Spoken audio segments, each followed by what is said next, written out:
What's up, everybody, especially the men? I'm Micah Hickman. Welcome to the Kingsman podcast. And today we're going to talk about role play. It's probably not what you think, though. Got to join in.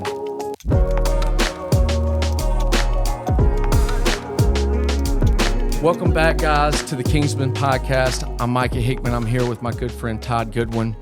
And we're here to talk about the role you play as a man in all facets of your life, your family, your marriage, your job, your life individually, because you actually have one of those outside of your responsibilities, and we're going to jump right in and see if we can make this a little bit, it's a really important topic, Todd. I think so. And I think it's really muddy, but what does that mean? Okay. Well, what is your role? Let me ask you this. Why is it muddy? Well, I think our society really, or at least what I've grown up, because I remember when I was a kid, there was no internet, or there was dial-up internet, and yeah. And then I remember when you still had to get on the internet to send picture mail, in high school, and then all of a sudden, like wireless picture. All right, but the more social media and the more we've got, like, just massive information, and influencers and coaches and life coaches. I apologize for that. That's right.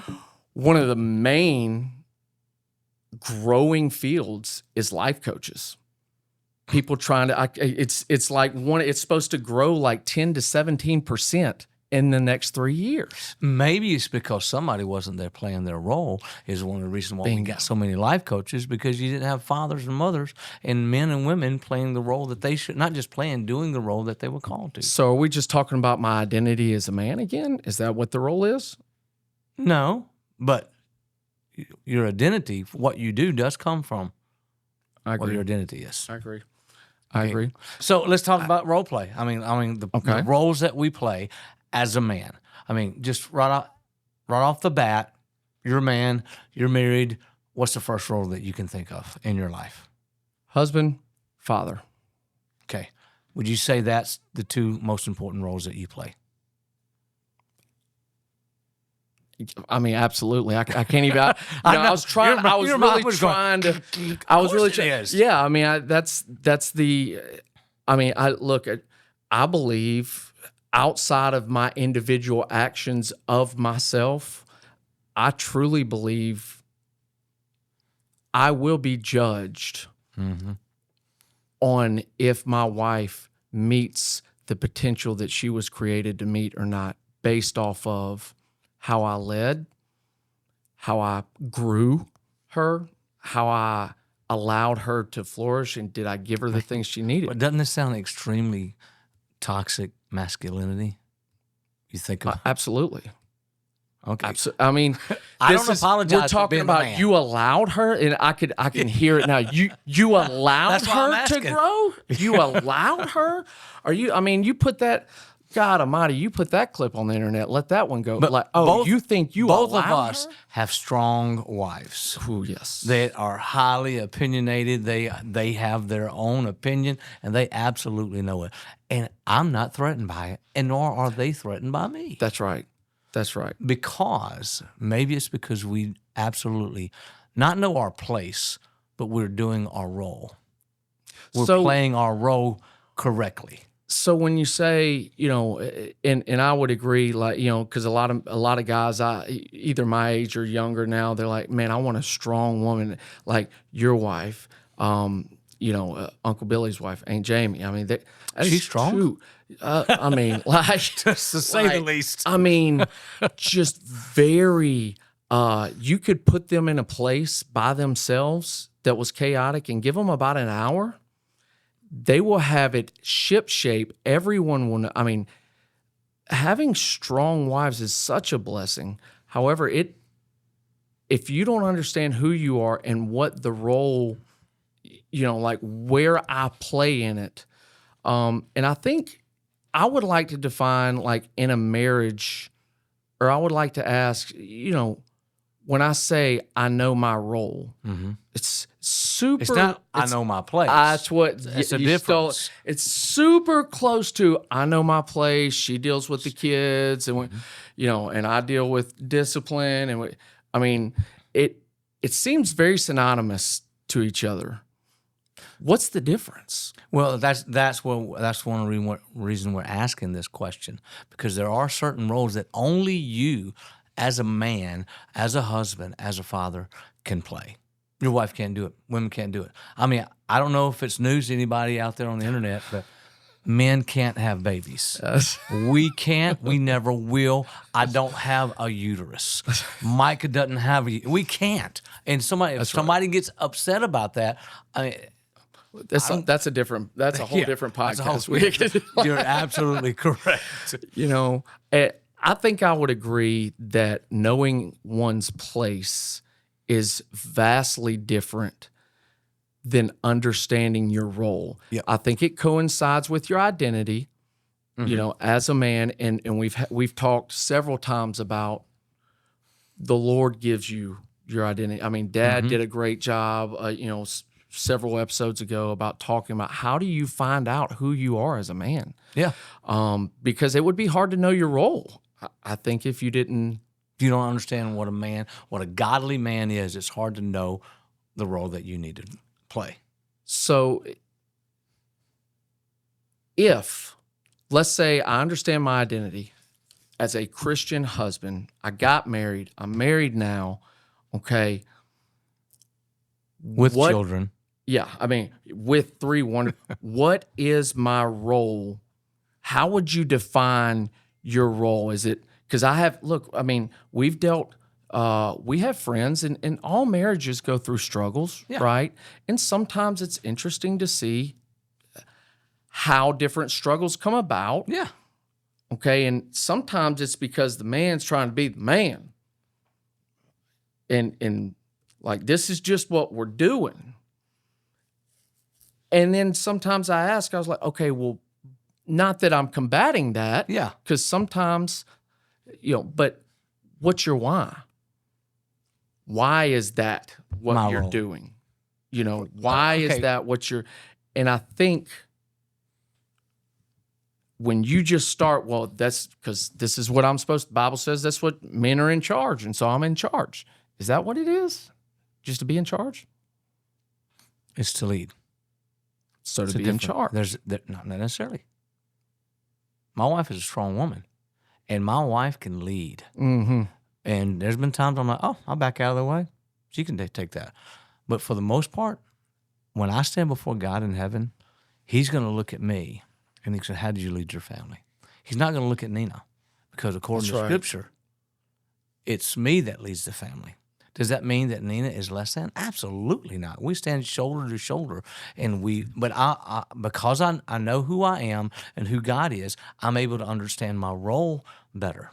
Now, when I was younger, I thought I had to do everything, and I was doing this and doing that, and Nina, just stay back here. I'll take care of it. Yeah, and that I would say is toxic masculinity. Yeah, I'm better than, and I've never thought I was ever better than my wife. Right. Because I'm not better than anybody. Now, do I have gifts and talents that are different? Absolutely. Let me just give you an example. Part of my role as a man in my family was to make sure my family was provided for. But immediately when we think of provision, we think money, we think houses, we think cars, we think material possessions. That's not the only thing. Do I think that's part of my job? Absolutely. It's part of my job. Yep. But I've got to provide for them security. But if I don't have security in my relationship with God, do you think I'm able to give that to my family? No, you can't pour from an empty cup. No, I can't. So this is something years ago. My wife used to always tell me, I'm not as talented as you are. Growing up, I was a musician. I was an artist. I won art awards and different stuff throughout my life. And so we get in this marriage, and my wife tells me, I'm not as gifted as you are. I can't do this. I'm not creative, and so, et cetera. And I would try to, come back to her and say, no. If we're all created in the image of God, and God's a creator, and he we're created in his image, then we're creative. And she's like, I'm just not. So I backed off. I just started praying for her. 5-6 years later, I come in the house one day, and on the Years? wall, 5 or 6 years later, after I've just left it alone, I come in on the wall. There's these 3 abstract drawings, and they kind of go together. You have those kind of things. I'm like, oh, where'd you get those? Nonchalantly, my wife goes, oh, I painted them, and just kind of walks off. I go, what? You did what? You painted them? I thought you weren't creative. But my point being was that I had a role to play. I was a provider.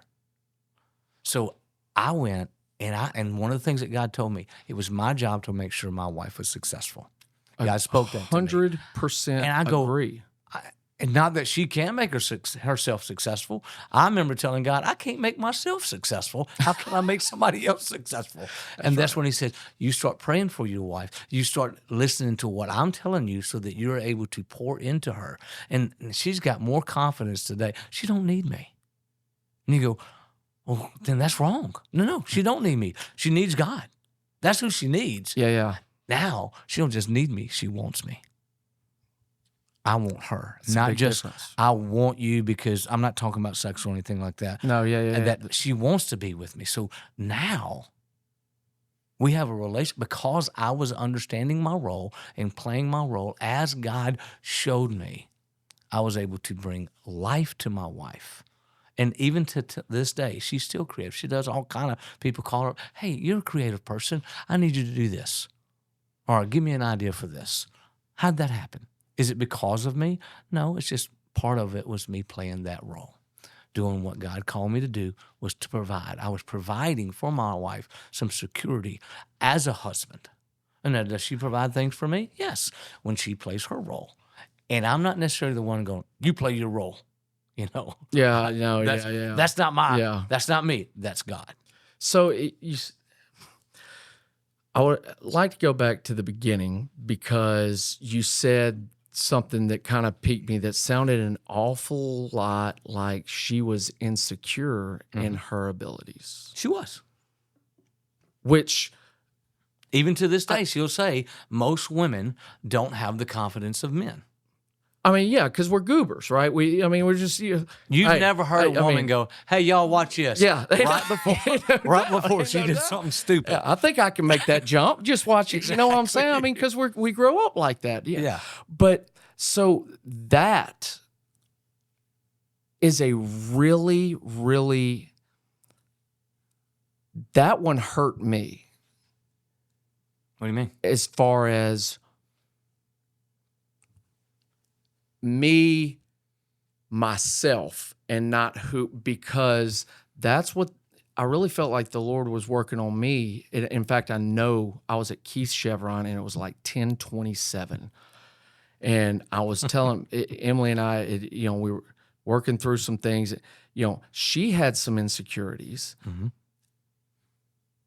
But when you address those, you being me, even though I'm not like I'm not finger pointing. We're just saying, hey, that's not true. Like that's you are, like, why would I'm trying to help address the insecurity and build confidence. But when you address them in a way that I felt like, obviously the Lord wasn't, it was bad. I mean, it was not, and I kept getting frustrated. Like, I'm doing what I'm supposed to do, I thought.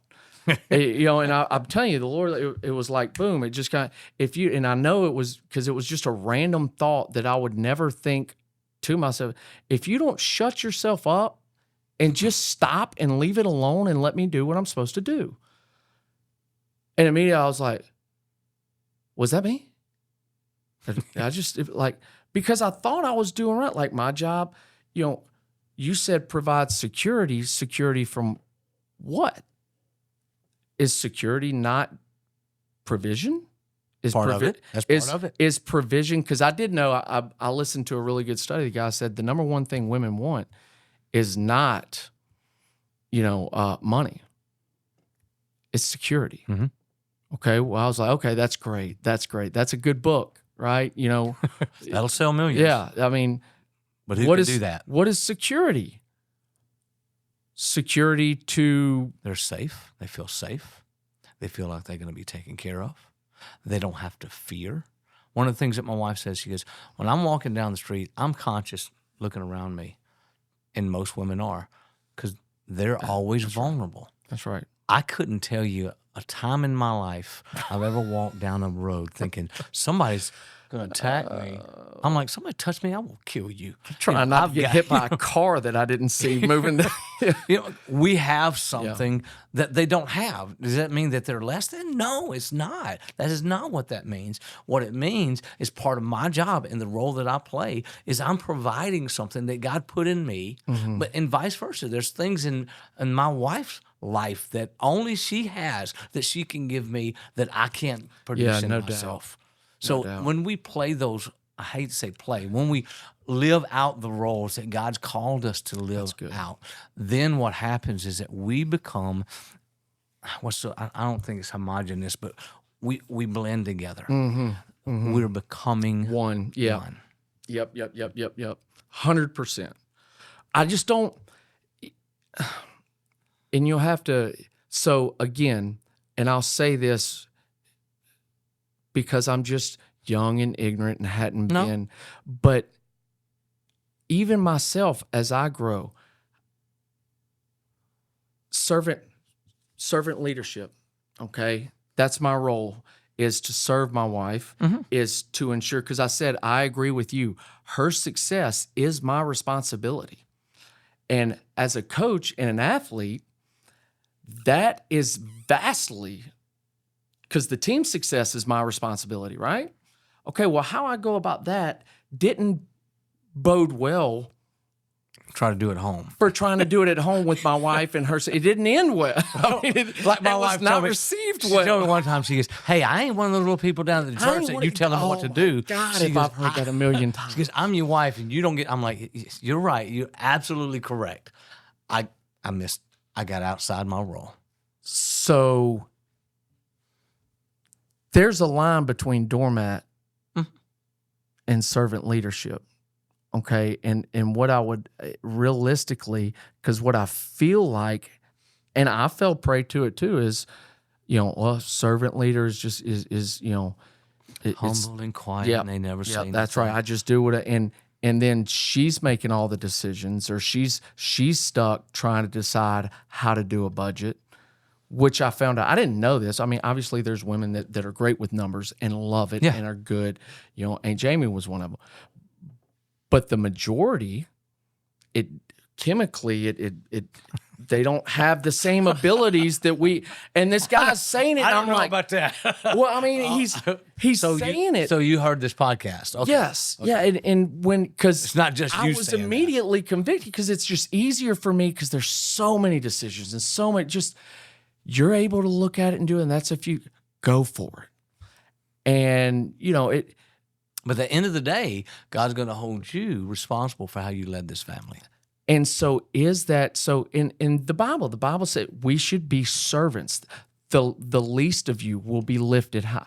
How am I a servant in my house to my wife at the same time, and lead and have goals, or maybe I should say it like this, parameters. Absolutely. For my marriage, if I'm a servant, but I also have to make sure that we stay within the fences. How do you do that? You got to define what the roles are. Say, for instance, when my wife and I first got married, we talked a lot about stuff before we got married.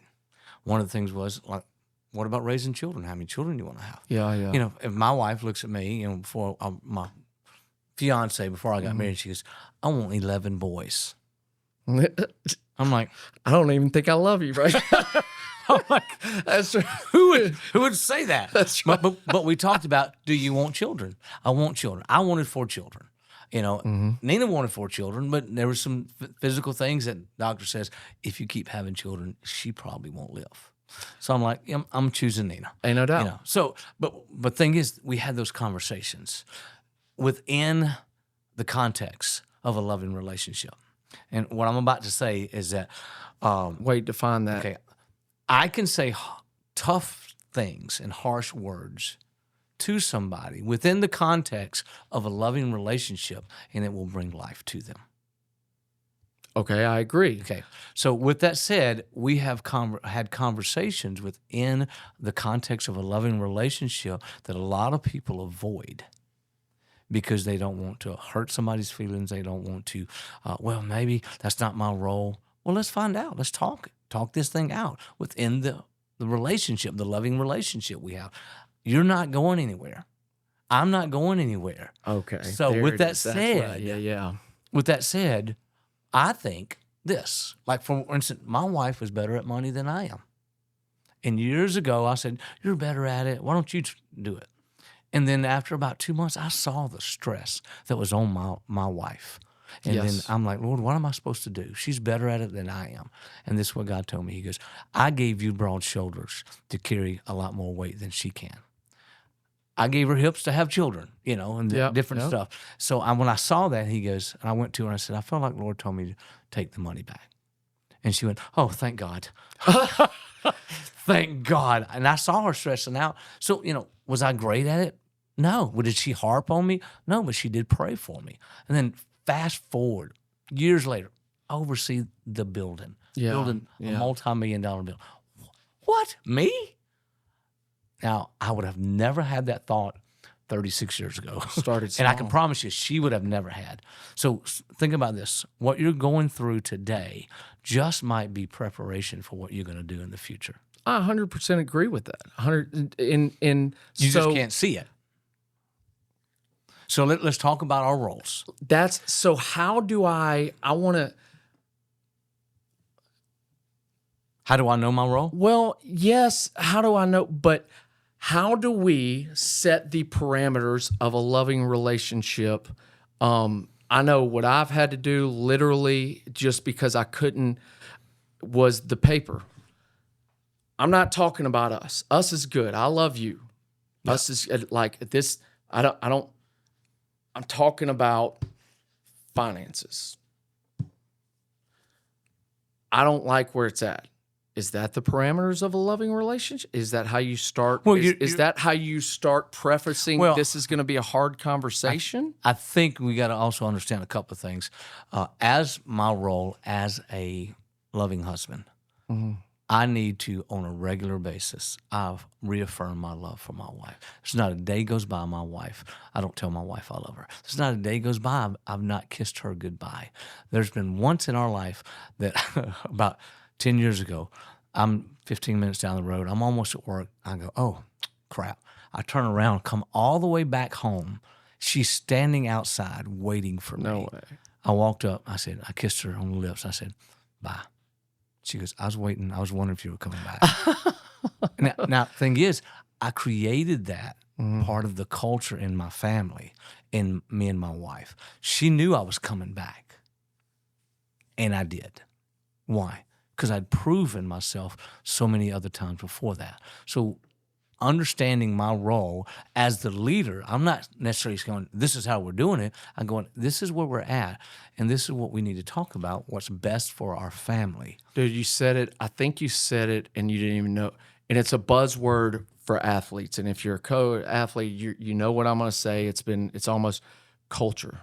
Yeah. You created the culture, and that goes back to kind of like what was Adam's first job? What was his first role? Take care of the garden. Cultivate what I have given you. So cultivate your first role. If we just go back to Adam in Genesis like 2 something, that's pretty good. Hey, I'll tell you what, that's not bad. I just read it yesterday. Myself on that one. That's, okay, cultivate. Our guardian dad used to tell us all the time, you're world changers. I raised you. And then eventually culture. And he has given y'all so much confidence. Sometimes knowing y'all when y'all were little, I said, you got more confidence than you do ability. That's right. And know-how. But he created a culture. And it's change. And I used to think, well, world changer. No, it's change your world. The people involved in. Okay, so cultivate the garden, create the culture. The first role, it sounded like, was as a man, I'm responsible for the culture in my house. You're the leader. You're walking shoulder to shoulder with your wife. God's held you responsible. Correct. So we're doing this together, but he's holding you responsible. You're going to say, look at you. How did you lead your family? So in setting the culture, what is that? Because that's just like gardens. Sometimes you have to weed. Sometimes you have to uproot. Sometimes you have to till old dirt that is hard. And you always have to water. So what does that look like? Because I feel like that is servanthood. That is, I mean, to cultivate things like, that, how do you set that standard of, and I personally hate servant leadership as far as, and not servant leaders. If you're servant leader, I didn't mean that. Like the saying servant leader. Because it's a buzzword. It's so, what does that even mean? The guy who's in the trenches with you, grinding with you, I want that guy. I want that guy who worked his way up, who did the hard work, okay, how do I take that mentality that I'm going to get in the trenches and set the mindset of my house to where I agree with that. Look, I want my house to be a house of peace. I have found out fast. Whose job is that? I mean, I'm going to be honest with you. Emily works from home. If it's chaotic and catastrophe at the house, I hadn't been there. I've got my own chaos I got to handle. Why is that my fault? It's part of your job to create a culture within your family that, hey, whether daddy's there or not, these are things we don't do. I never once disrespected my mom. Do you know why? And my mom was nuts until she met Jesus. I never disrespected her because my father never did. He had many opportunities. He never laid a hand on my mom, and he should have it many times. And I'm like, I'm watching and going, if I was my daddy, I'd have thrown her through the window. He never did. So therefore, what did he create in me? A respect and honoring of my wife now, because I saw that honor in. That's right. So that's part of but that's not something you do overnight. See, a lot of times in our current world culture in America, we get everything instantaneously. I want to hear a new song. I mean, I remember you used to have to wait for a song you heard on the radio come out on a record in my day, or 8-track or cassette, and then we got it. Yeah. Now, I can go, right now, I can look up anything I want to on Spotify, Apple Music, anything. It's at my fingertips. And we want the same thing in our marriages. We want the same thing in our jobs. We want the same thing in everything. And that's not how real life works at all. You're building your family. So I'm in a different role in my life now. Mm-hmm. I'm on the other side of raising children. Yeah. My children are 28 and 33. I'm not raising them. I've already played that. I'm still a father, but that role as a father of teaching and training and raising them up, I'm no longer in that. Why? I've raised them. When I was a youth pastor years ago, back when I was your youth pastor, that's right. I had a parent come up to me. She drove up. We were over at the mall where the youth is right now. And she drove up and she goes, what do I do about my son? He's just uncontrollable. I go, oh, well, it's kind of caught me off guard. I said, well, what have you been doing? Have you been teaching him how to be disciplined over the years since he was young? She goes, no, I just started. And I'm like, he's 16 years old and you're just starting right now? So you didn't play the role of a mother. You were a mother, but you didn't do what mother's supposed to do. And you go, what are mothers supposed to do? What are fathers supposed to do? What am I as an employee supposed to do? Everything, every role that I have in my life goes back to my relationship with Jesus. Why do I work hard? Because I'm trying to please Alan Hickman as my pastor and my boss? No.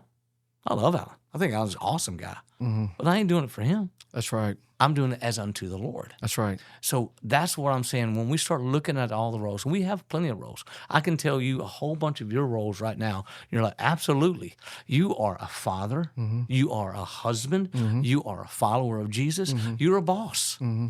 But you're also an employee. Mm-hmm. You're a servant to other people.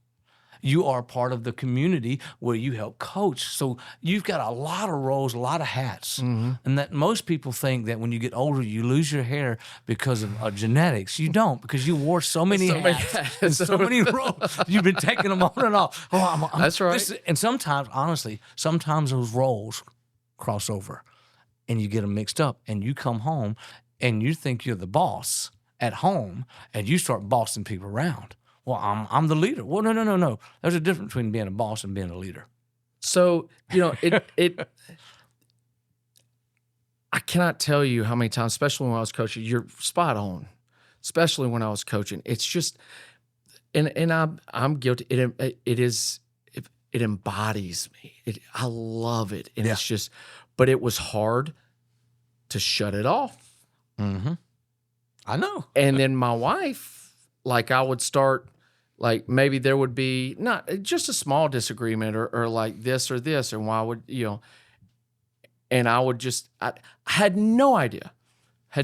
Still, I will argue that was not how I projected or how I was acting. But she would look at, that's how she I'm took not it, one of your, I'm not one of your snot-nosed, nasty freaking players. Don't talk to me like you're coaching at me. I'm like, and I would respond with the same intensity she had. Probably more. Because now I'm frustrated. I'm not freaking talking to you like, if you want me to talk to you like them, I will. But I'm not. If that's how you're talking, you're probably. I probably, and I was, the thing is, it's but hard. It was. You felt like it was directed at you. Yeah. Instead of, I had done a poor job at setting up the parameters of correction between each other and saying we are allowed. Like, I now know she corrects. She's a lot better at intuition than I am. Most women are. Most women are, though. But sometimes she hits on things and she'll say it and it's kind of out of left field. And I'll be like, no. Don't do that. Yeah, that's wrong. That's wrong. Don't react like that. Didn't That's help. wrong. That did not No, help. that was, but what I had to do and what I realized I wasn't doing is giving the parameters for correction and or altering a situation, a attitude or something, and it not being about I'm altering you. Yep. You're the problem. Clearly you're not the problem. I love you. We got kids. But every time we mentioned anything, it was like I'm talking about her.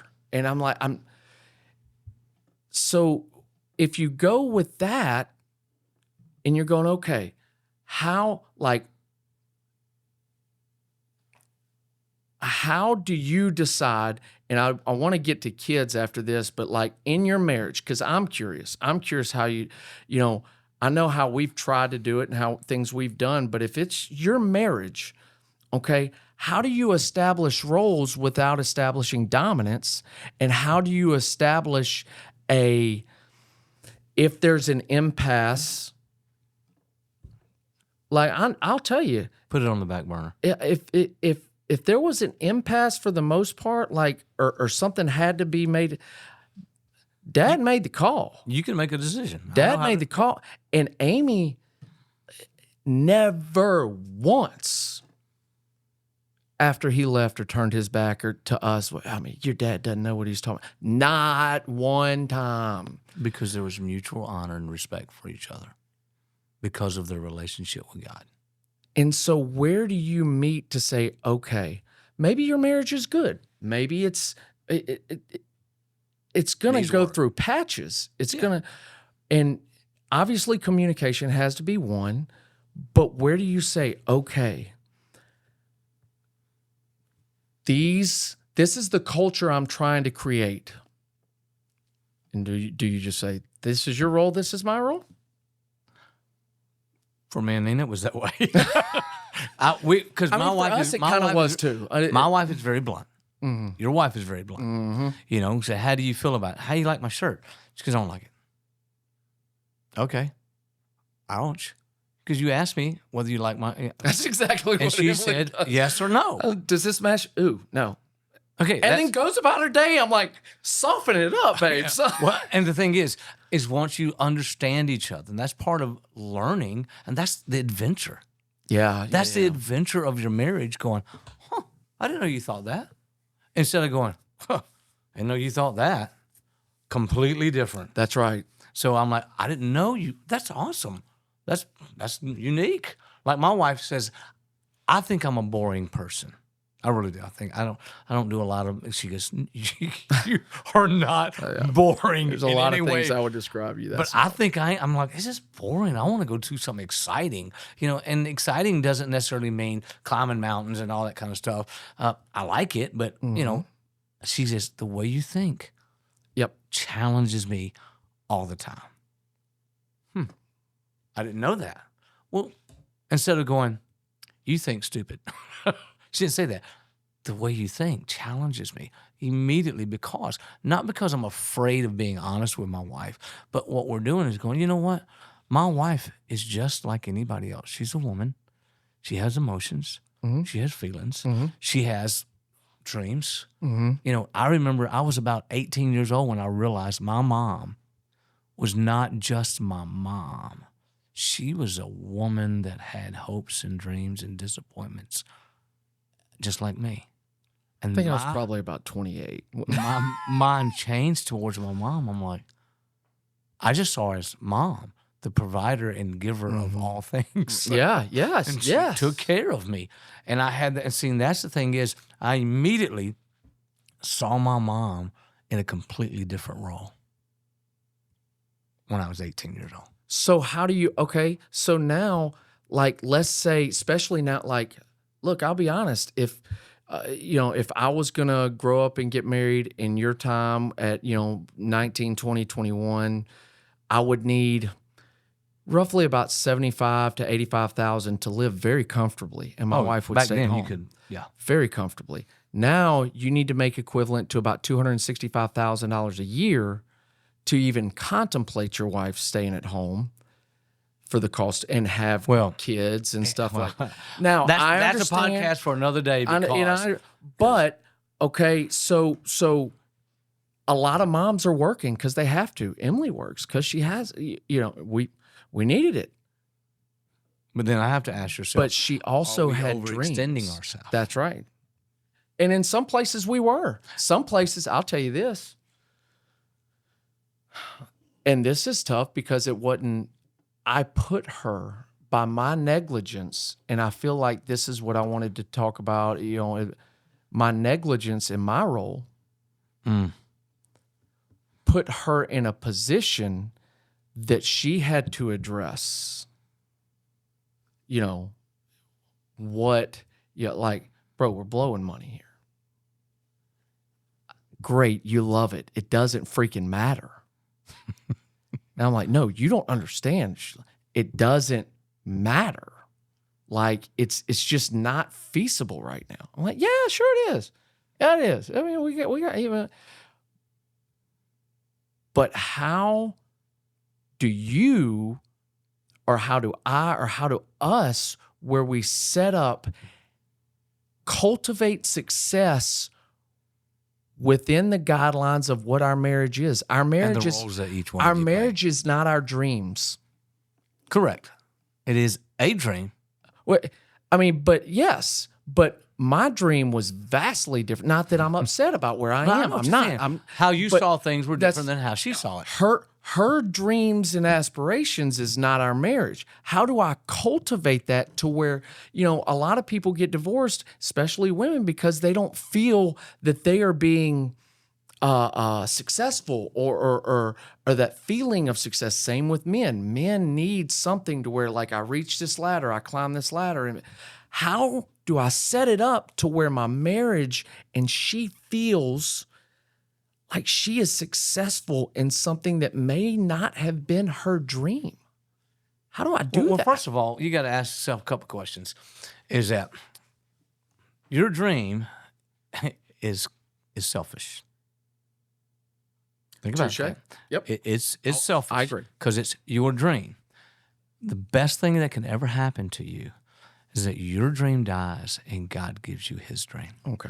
I can promise you 100% that his dream for your life is 1,000% better than your dream for your life.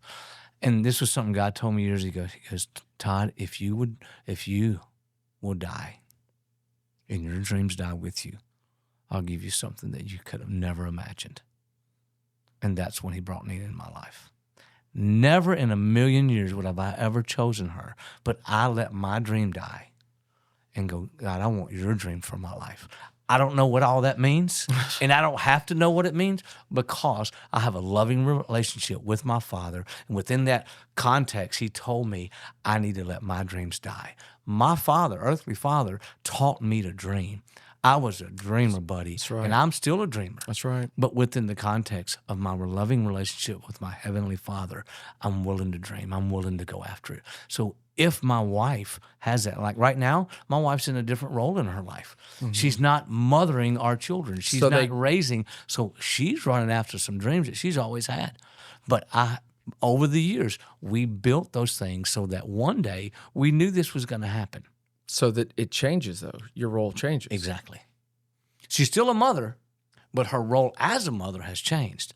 We have a next-door neighbor who they are loving my wife because she's like their grandmother because they don't have a grandmother. Mm-hmm. And Nina's eating it up. She's eating it up. Me, I'm the grouchy old grandpa. You know, that's right. Get away from me, kid. That's right. That's right. Because they're not mine. You know, I'm not, but I'm saying is yeah. That's a different role that's happened in her life. And the thing is, the reason you don't know that is because you haven't gone through that. Correct. However, as being your age, you ought to look and go, these guys have been down the road before me. I probably need to listen. Yeah. I probably need to pay attention because they're successful. And what I mean by that, they're successful in the fact that we've done what God told us to do. Not that we look good to the world. Because I can tell you right now, with the way I live, most of the world go, you live on that? Yeah. Because God told me and Nina early because we wanted a vision for our family. Live simple and he'll always provide for us. So we've lived simple. I don't have a lot of stuff. Yeah. And you know what? It is so freeing. I could probably move in a weekend. You know, I don't have a lot of things. I don't want a lot of things. You know what I do have? I have a lot of friends. Yeah. And I've only burned one relationship in my life. My wife helped me do that. And you probably know why. Yeah. It was a girl. Yeah, I think so. One, I think it's important, like what you said, roles have to change. The parameters have to be adjusted as the system progresses. Our life progresses. That's right. Okay. And I feel like one thing would be, and you know, if I'm setting roles for us, you know, kind of just, it seems like what you were laying out is there's got to be a conversation about, okay, I'll handle the money. Okay. Not hide the money. Oh, we'll handle it, but you want me to do the majority of the work. That's right. That's okay. That's we had those questions. Yes. Okay. Those, conversations. I feel like part of the parameters is getting out certain expectations that you may. They're unspoken expectations. Please, and then you get upset. Please, for the love of God, don't. That is one of the biggest things that if you expect something, like Emily now knows, she's like, if Micah don't like it, he'll say it. Like, or what Micah says, that's really what he thinks. Like I don't have to worry about. I'm like, thank you, baby. I'm a dog. You're not going around. You're not going around. If my tail's wagging, it's because I'm happy to see. Like, that's all I got. Yeah. You know, I don't have any ulterior motives. And like, I did say this. Don't hate me, internet.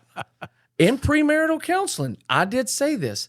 I expect to never have to wash clothes again. Now, I also followed that up. I followed it up. I expect to have to clean every dirty toilet and scrub every dirty toilet. I expect that you're going to expect me to vacuum, to sweep. That. Okay? And then she had some expectations of me. Now, after we've got married, all of them are not gone, but some of them are. All right, talk again and say, okay, what's my role? How do I, and this is one question I think you should ask this week. How do you feel I can make you successful, more successful as a mom and as a wife? Absolutely. Ask for just 2 things. All I want is 2 things. Don't give me a dissertation. Like, ask her and say this specifically. I am simple. I need simple. Just give me 2 real things Simple that I does can not do. mean That's not smart. It's just that I know what That's you're right. saying. But I need one sentence answers. uncomplicated. Yes. I'm uncomplicated. That it's like, I know when I'm doing this, I'm in the right. I know if I neglect that, it will cause problems. So help me understand. And that, yes, how can I make, I did that with him and it changed everything for me. I was like, yes. Because you had to learn who your wife was. Well, and I thought I did. Your personality. Well, I was telling her who she was. Bone. And What you were saying, you were telling her what you wanted her to be, not who she was. Okay, so now take that into, what's my role as a father? Okay, and I'm going to ask you, like, 4. Give me 4. Obviously, give me 4 that does not deal with, like, Disney trip type provision. Yeah. Okay, so 4 roles that are non-negotiable. What are they? Right off the bat, I am my daughter's security, and I point them to Jesus. They're going to look at me first. I thought my daddy could do anything. So security meaning that I don't have to worry about a thing. Daddy's going to take care of me. Bingo. Well, say for instance, Bethany and over in Alabama, and she was in the military, and she was able to go to college because of that. Mm-hmm. And this whole shutdown, I called her up, me and Mom, hey, we good? She said, we're good. I'm being taken care of. I said, okay, just need to make sure because of school, blah, blah, blah. But I was there. But she's not in your house anymore. She's not in my house, but she's still my daughter. Right, but she's 18. You've done your job. She's 28. Right? Yeah. No, I'm not. My role as a father has changed, but I'm still her father. I'm never not going to be her father. You're never not going to be your dad's son. You'll always be his son. Now, his role and what he does in your life has completely changed. Yes. He's still your father, but he's not fathering you. That's right. Now, something that God told me a couple of weeks ago, part of my job was to help father some fatherless guys, older guys that are married, that didn't have a father, and he's been bringing them in my life. I'm like, who am I? I'm nobody special. And God's like, okay, yes, sir. He's got, do what I tell you to do, son. Yeah. Now, there's the role of a father. He doesn't have to yell at me. He just, so right off the bat, I would say that I'm part of their security. 100%. Now, with that said, part of my job is to always point my family to Jesus. Yes. He's our hope. He's truly our foundation, not me, because I'm running to him, so you run to him with me. Yeah. You know what I'm saying? And also that I'm strong. I'm a strong man. I'm going to lead the family. So when they get in a bind, like one time, one of my daughters called me years ago. One night she's Daddy, and she's crying. She's not at home anymore. I think I messed up. Instead of me going, what the beep, beep did you do? I just gone, it's going to be okay. I had no idea what had happened. I just said, it's going to be okay. And when I said that, she went, okay. Why? She knew I was strong enough. I don't think I'm strong enough. I just ran to Jesus. It was just natural when it came out. That's just 2 things right off the bat. Now, am I carrying that weight because I'm such a great man? No, I'm taking that weight and I'm taking it and I'm dropping it on Jesus' shoulders. Yeah. Same thing when I counsel. I hear all kind of stuff. Dan can tell you, brother, and your dad can tell you the stuff that people say. We don't take it and weigh it on ourselves. We're like, God, I'm bringing this to you, and I'm asking you for wisdom so that we're able to speak to these people, to bring them hope, to bring them strength, to bring them security because it comes from you. It may go through me, but it comes from you. Mm-hmm. I'm not the source. Mm-hmm. He is. Does that make sense? Yes. So same thing in my life for my children. You know, I can still be, even though they're not at home, some security and some strength for them. Okay. Another one, let's see here. For them, I guess I'm not a provider as far as money goes. You know, I'm not. She makes her own money. Mm-hmm. They do good. Matter of fact, you know, one day when I got a gift for my daughter, and it was a bass guitar, a Fender Precision bass. I always wanted one. I know how much they cost. She was working. She was making good money. So Daddy accepted it. That's right. That's right. That's right. Yeah, girl. That's right. Daddy would take I earned that. But here's the thing is, every time I pick that bass up, I always think about her. Yeah. And my wife bought me another bass years ago when we first got married. Every time I pick that bass up and play it, I think of my wife. So sometimes when I give gifts to my children, I'm not doing it so that they'll think about me, but they can't help it. Yep. And they go, you know what? Because I remember this, and I think we're going to have to be bringing this to a close. I think we've been going about 40 minutes, but my children are looking to me for the strength and to point them in the right direction. When my father died years ago, they'd call me. I was in a meeting in Mobile, and they called me and said, hey, your dad just went to the hospital. He's got cancer. You probably need to come home. So I come home, find out that he does have cancer. They give him a year to live. And I said, okay, that's great. You know, I don't like it, but I can process this. So I go see my dad down in Slidell. And my last words to my father, when I had to get up and go to work the next day, I stayed the night in the hospital with him. I said, Dad, I just want you to know I love you. And I love you because blah, blah, blah, blah. And he looks at me in my eyes and says, I love you. And I wrote on the little board they have in the rooms that people can leave notes. I wrote, I love you, Todd. And I left. Went back home. The next day they called me and said, your father died. And I immediately fell on my knees. I'm like, not yet. Yeah.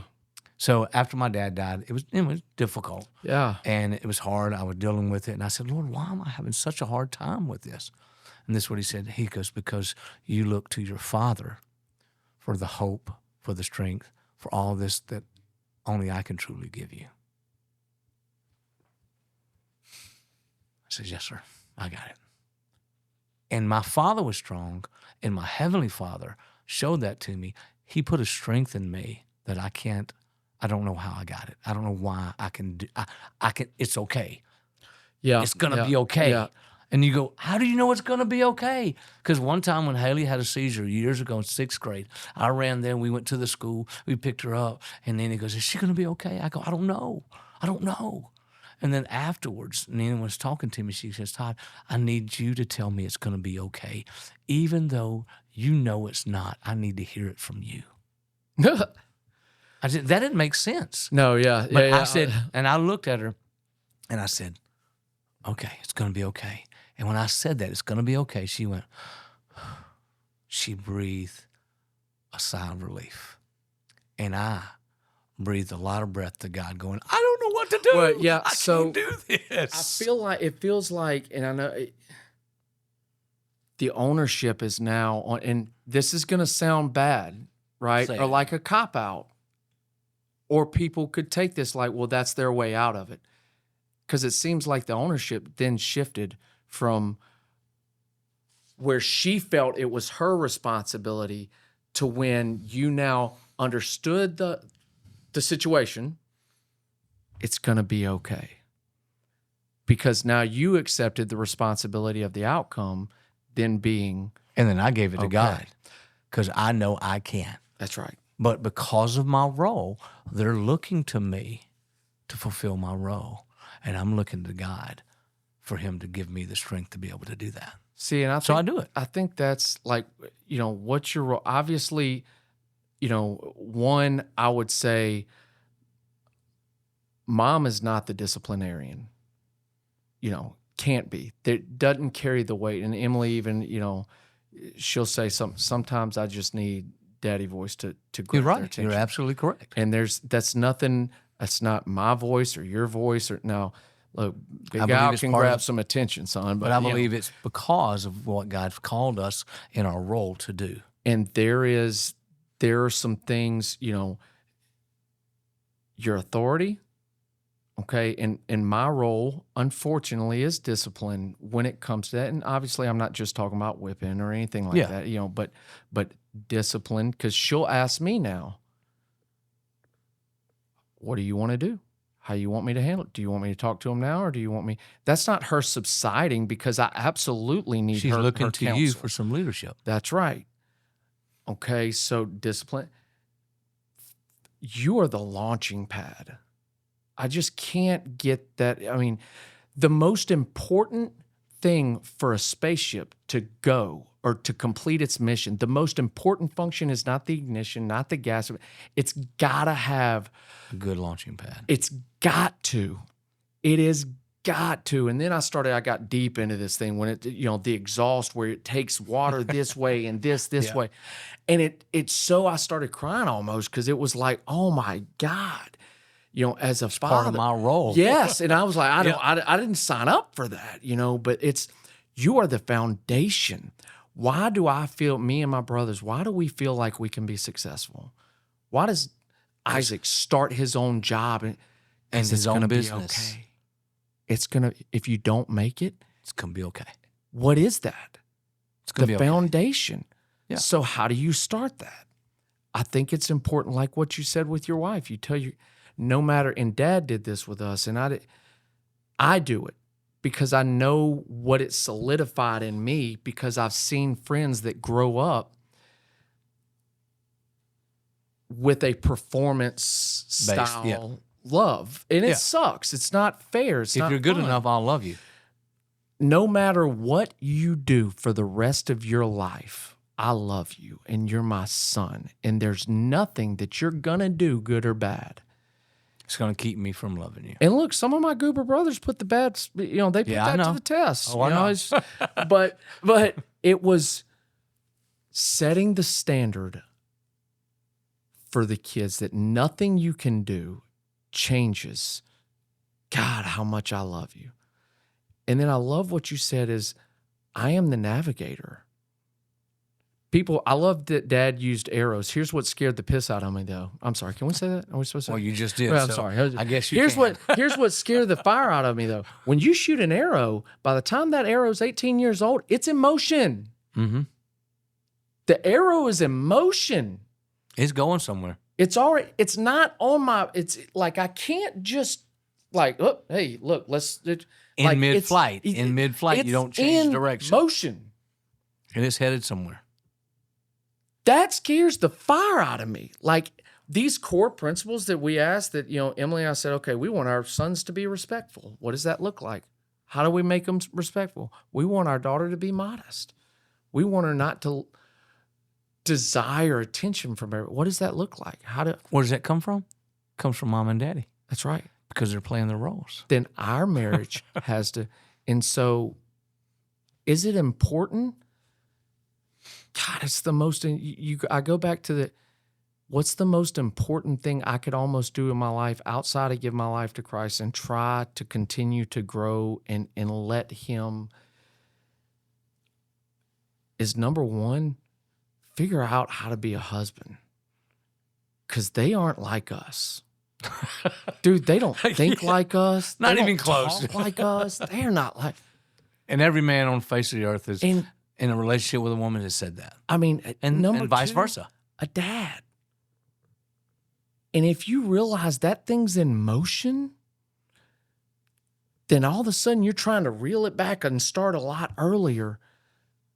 But man, the roles I have, and if you don't know them. Well, that's what I think maybe next time we need to really get into some of this. Yes. So this could be a two-parter. I agree. And I think we might have to do that, because I think, why is it important and what are your roles was good, because I really do think sometimes people neglect the discipline role for their children and what that does. That's part of navigation. Yep. Failure is not final. Failure is very beneficial. You can fail forward. That's right. And you give your kids guidelines to go for it. Mm-hmm. Give your 6-year-old a risk it for the biscuit. Let him jump out a tree. We don't want to go there, so. That's right. But So next time we'll get into some of our roles as fathers and our jobs. I think so too. I think we got to hit jobs. And guys, I hope you understand how important it is when we talk about, the roles you have, not just as a man. It's more than as a man, and what it implicates and what happens when you live inside the parameters. I always say parameters, like people love fences. What are your fences? If there's no fences, there's chaos, and where there's chaos, people perish. That's, it's not just a dream. It's what are we going for? Establish those. Ask your wife those two things to help her be and see what were they again? What were those two things again? Oh, number one, what can I do to help you be successful as a mom? And what is one thing I can do to be successful as a husband? And be ready for what you don't want to hear. Don't be defensive. Don't be defensive. Take these things. I hope you guys are learning. I hope you enjoyed it. We're going to do a role play part 2 so we can really kind of dive into job, especially because it's important as a man. You have to work. It's biblical. Got to work. So I hope you loved it. Hope you listened to it. Don't forget, share this thing. Like, subscribe, hit the little thing down at the bottom. If you clip it, put it on Facebook, put it on TikTok. Make fun of somebody. It's great. It's great. It's what we do, right? Use whatever Micah says. That's right. That's right. To make a good meme. Yeah. Show your wife, see, he's the idiot. So we appreciate you guys. Hope you tune in next time.